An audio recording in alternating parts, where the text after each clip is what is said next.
Praise the Lord. இன்னைக்கு Esther 4வது அதிகாரத்தில் அதனுடைய 16வது வசனத்தை பார்க்க போகிறோம்.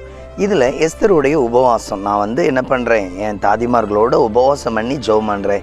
எஸ்தருடைய இந்த ஜெபம் உண்மையிலேயே முழு யூதர்களுக்கு ஒரு பெரிய அற்புதத்தை வாங்கி கொடுத்தது. நல்ல கவனிங்க, நம்ம வீட்லேயும் இன்றைக்கி பல வேளையில் ஜெபம் பண்ணுறோம், அற்புதம் நடக்கலைங்க, நானும் ஜெபம் பண்ணிட்டேன், இந்த மாற்றம் வரல, இந்த பிரச்சனை.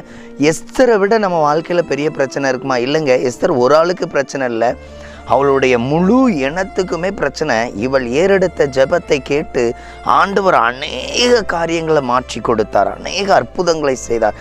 இன்றைக்கி நம்ம வாழ்க்கையில் அப்படிதாங்க. ஆனால் இதில் ஒரு முக்கியமான விஷயம், தன் தாதிமார்களோடு தன்னோடு இருக்கிற எல்லாரோடு இணைந்து என்ன பண்ணா? ஜெபித்தாள். இதே போல தாங்க நம்ம வீட்டில் பிள்ளைகளோடு இணைந்து ஜெபிக்கிற ஒரு அந்த ஐக்கியம் இருக்கணும்.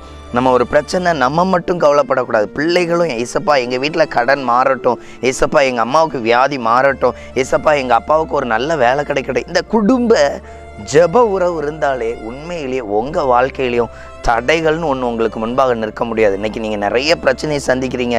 சிலர் சொல்கிறாங்க, என் பிள்ளை 5 வயசு தாங்க ஆச்சு, என்ன ஜெபிக்க முடியும்? 5 வயசு பிள்ளை கடைக்கு போனால் சொல்லுது, அப்பா எனக்கு அதை வாங்கித்தாங்க. இதே போல் கேட்க சொல்லுங்க. ஏசப்பா எங்கள் அப்பாவை ஆசீர்வதிங்க, ஏசப்பா எங்கள் அம்மாவை ஆசீர்வதிங்க, எங்களுக்கு ஒரு நல்ல சொந்த வீடு வாங்கிதாங்க. இப்படி நாம் இயேசுவிடத்தில் கேட்கும் பொழுது அந்த மழலையின் சத்தத்துக்கு மகிமையின் தேவன் கட்டாயம் பதில் கொடுப்பார்.